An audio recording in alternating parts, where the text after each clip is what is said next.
Bon, ça faisait longtemps que je m'étais pas attardé sur un film d'animation et je me rends compte que je vous ai quand même principalement parlé de cinéma d'animation japonais. Et c'est un peu normal vu que c'est un peu les japonais qui ont posé leur bollocks sur le marché mondial. Notamment parce qu'ils ont eu la bonne idée de rester sur la 2D classique au lieu de faire comme les studios occidentaux, et là je parle de Disney, et de passer à la 3D. Et j'ai toujours trouvé ça moche. Par contre c'est que mon avis à moi, mais franchement j'en peux plus de ces personnages à la peau aussi lisse que du verre et aux extrémités assez mal faites.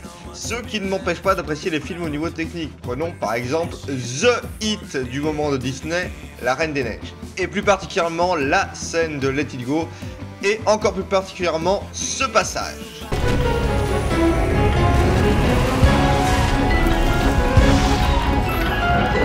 My power flurries through the air into the ground. My soul is spiraling in frozen fractals all around. And one thought crystallizes like an icy blast. Oh, j'ai joui! Alors on va être clair, cette scène déboîte sa maman au niveau technique. Que ce soit les effets de lumière sur la glace elle-même, la fluidité de l'action, le rendu final ou encore ce putain de lustre trop bien fait de sa race, tout pue la classe dans cette scène. Et je sais pas combien de graphistes ils ont tué pour faire cette scène. Donc voilà, bien que je ne sois pas fan des personnages 3D, je ne nie pas que Disney s'est craché de la super animation. Et donc après cette très longue introduction, on en arrive au sujet du jour. Aujourd'hui, je vais vous parler de mon Disney préféré, La Planète au Trésor.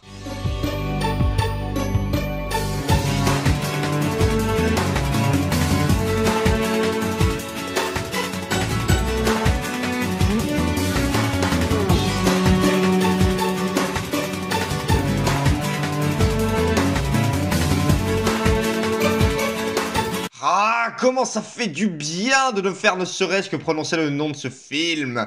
Disney relativement peu connu pour une raison qui m'échappe totalement. Le film nous raconte l'histoire de Jim qui vit dans une auberge un peu pérave avec sa mère dans un monde quelque peu étrange. En effet, dans ce monde des navires aux look victoriens parcourent l'espace. Et bon, bah, vous avez vu les images et vous avez compris.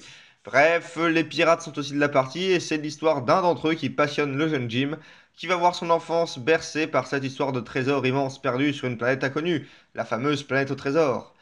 On retrouve Jim quelques années plus tard dans une séquence qui déboîte sa race où il fait de la planche à voile solaire, on va dire.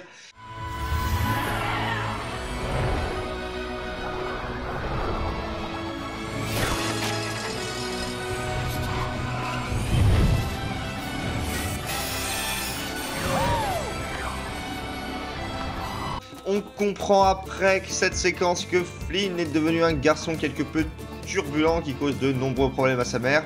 Mais un soir arrive un mystérieux étranger plutôt mal en point qui confie une étrange sphère à Jim avant de claquer. Arrivent alors des pirates qui brûlent l'auberge. Jim et sa mère leur échappent avec un ami de la famille qui les héberge chez lui.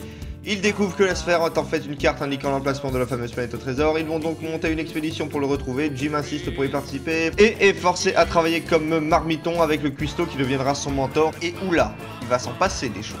Alors on va commencer une fois n'est pas coutume par l'animation. Alors comment dire, énorme, monstrueusement, énormissimement énorme. Ça déboîte sa mère. Si les personnages et les navires n'ont rien de bien particulier, les environnements sont juste hallucinamment beaux. Quand je pense que certains disent que La Reine des Neiges c'est le plus beau des Disney, j'ai envie de leur faire bouffer le DVD de ce film. L'espace est représenté de façon absolument magnifique. Et les jeux de lumière, non mais matez-moi ça, ça vous décolle la rétine. Tout pète absolument la classe. À la fois au niveau du dynamisme pour les scènes où ça bouge un peu, mais aussi pour les scènes de pure contemplation. Je vous jure que vous allez bourrer votre touche de capture d'écran durant tout le film. Mais bon, l'animation ça fait pas tout, vous l'aurez sans doute remarqué, le film est une adaptation de L'île au trésor de Stevenson.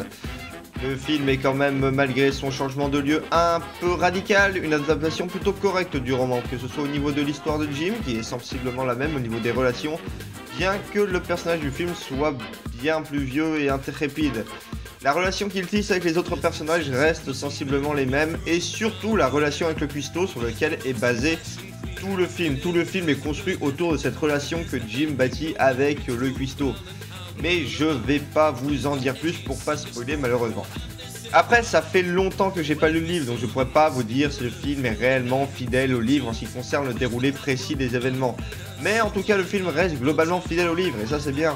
Les personnages sont tous agréables à suivre, et bien que Jim puisse avoir un côté un peu arrogant, on a vraiment du plaisir à voir la relation évoluer entre ces deux-là. Bon, puisqu'à la base je fais cette vidéo pour vous donner envie de regarder ce film, je vais pas honteusement vous spoiler la face, mais sachez que je trouve la fin correct, bien qu'un peu facile, mais au fond fidèle au livre. Et vu que le bouquin date quand même de 1882, faut relativiser. Qui paraissait novateur à une époque, paraît aujourd'hui beaucoup moins novateur. J'aime beaucoup ce film. Ça a été un de mes premiers Disney et il reste aujourd'hui encore mon préféré. Je me souviens qu'à l'époque j'avais adoré ce film pour un truc tout con. Le film, eh ben il n'y a pas de chanson dedans. Enfin, non, il y en a quand même une, mais justement, contrairement à toutes les autres productions de Disney qui dégueulent de chansons, là il y en a juste une, plutôt cool d'ailleurs.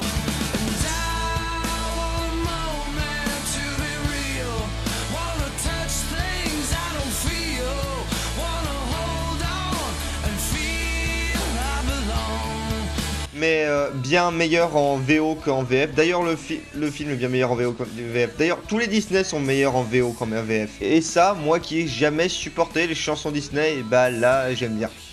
Voilà, globalement, j'ai pas grand chose de plus à dire sur ce film. Mais bon, c'est vraiment un film qui se mate par pure nostalgie pour moi. Et salut.